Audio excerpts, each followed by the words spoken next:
The narrow corridor of the train car was dimly lit by a lone flickering light bulb.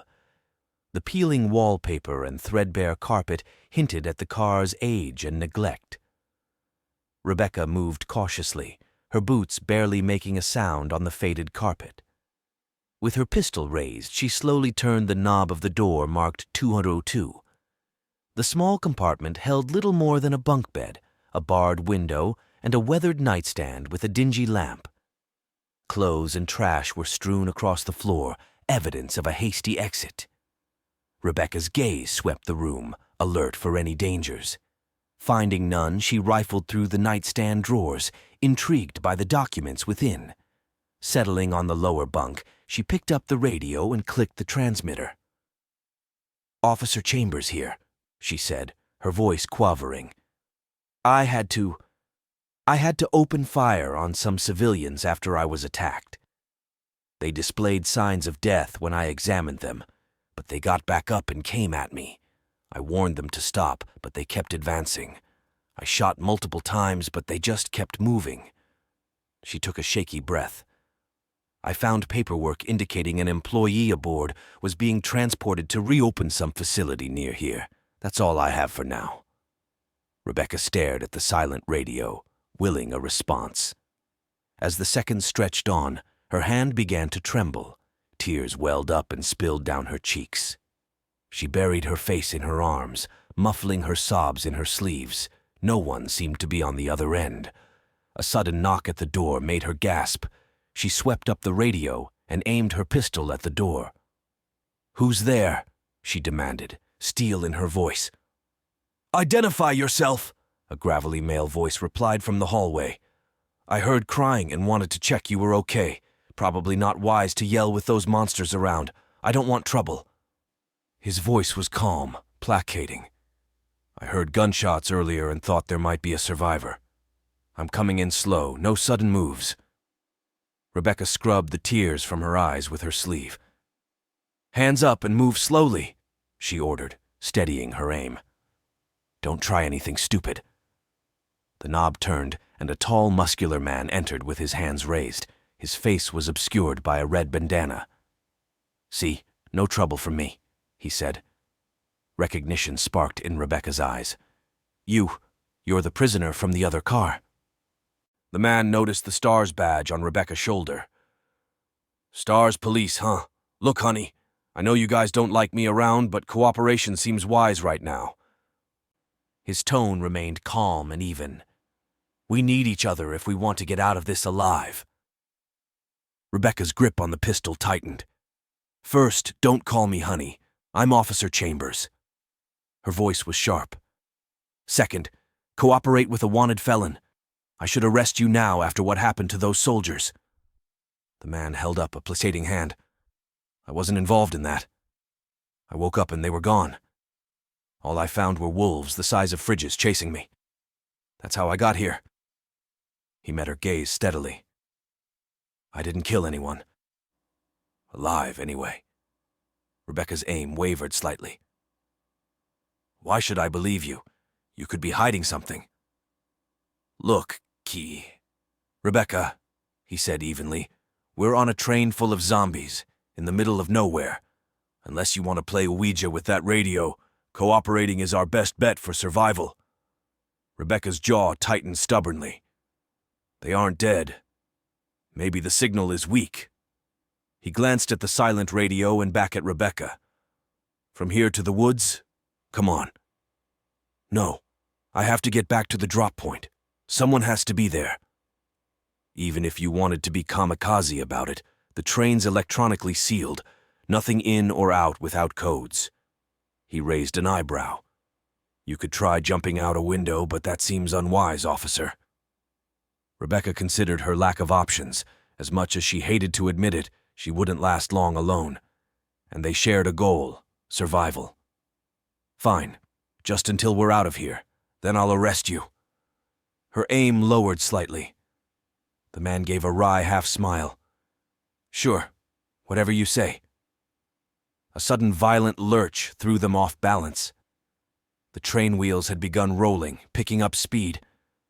The man gripped the door frame to stay upright. Someone started the train, but who's driving? Rebecca rose, reholstering her gun. The engineer's cab. There could be other survivors. I didn't find anyone in the cars ahead, but I heard automatic weapon fire earlier. Was that you? At Rebecca's headshake, he frowned. What happened to your primary weapon? Rebecca's expression shuddered. That's not important now. We need to move. She headed for the door. If this train is going where I think, our best bet may be staying put. The interior of the locomotive's cab was a stark contrast to the antique elegance of the passenger cars. Banks of buttons, levers, and wiring panels covered the walls, giving the impression more of a spacecraft than a Renaissance-era train. 4 soldiers outfitted in gas masks and toting compact machine guns methodically scanned the area. 1 soldier manned the train's controls. Delta Team, we have secured the train.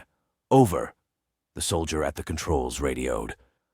Roger, what's your distance from the nearest branch line? Came the staticky reply. About 10 minutes out, sir. Proceed there and await further instruction. Over and out. The soldier turned to his compatriots. Are we ready to get this train moving? The others gave curt nods, focused on their surroundings. As the train began gathering speed, its headlamp pierced the darkness ahead, revealing a massive bear lumbering down the tracks. Sir, be advised we have a situation developing, the soldier started. With a guttural roar, the bear bounded forward and shattered the windshield, pouncing on the driver and rendering him unconscious in a frenzy of claws and fur. The other soldiers opened fire, but the enraged beast charged the nearest shooter, tearing his head from his body in a spray of blood. As the creature turned its attention to another victim, the desperate soldier fumbled to reload his weapon. But the bear slammed him against the wall, mauling the helpless man to a gruesome demise. Seeing an opportunity, the remaining soldier burst from the cab into the adjoining train car. He smashed the glass door with his weapon and hurled a gas grenade through the opening.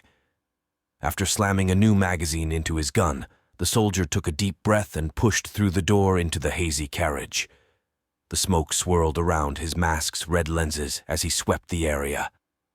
Confirming the threat had passed, he hurried to the ruined control panel, its mangled wires sputtering sparks.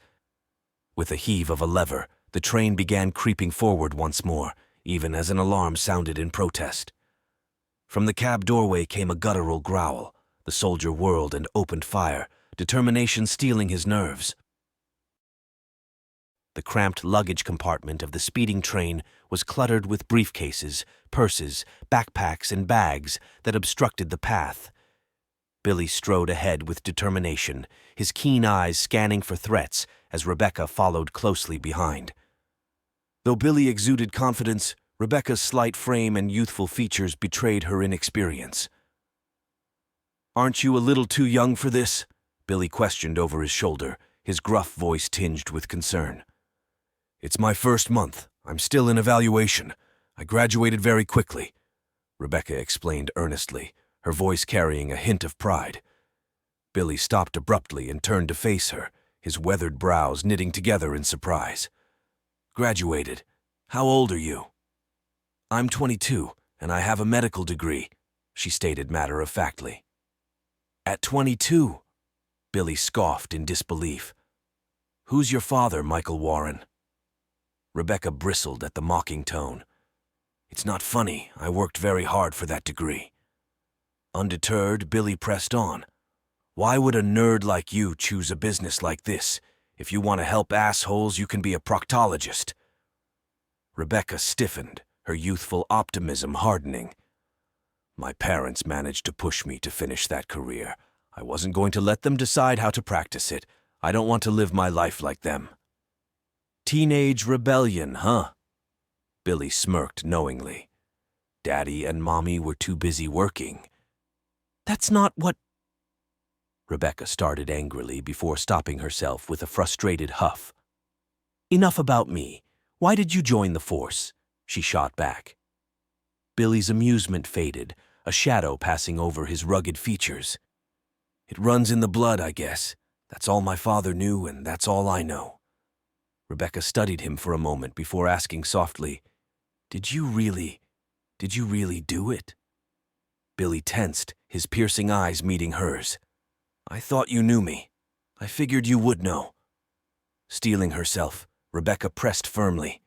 Answer the question. Billy held her gaze a moment longer before turning away dismissively. This should be one of the last cars. Keep an eye out. They continued on silently, the tension palpable between them. Reaching the end of the car, Billy slid open the door to reveal tools and machinery running loudly. At the end, a door with a shattered window emitted an alarming blare. We're here. That should be the cabin, Billy declared gruffly.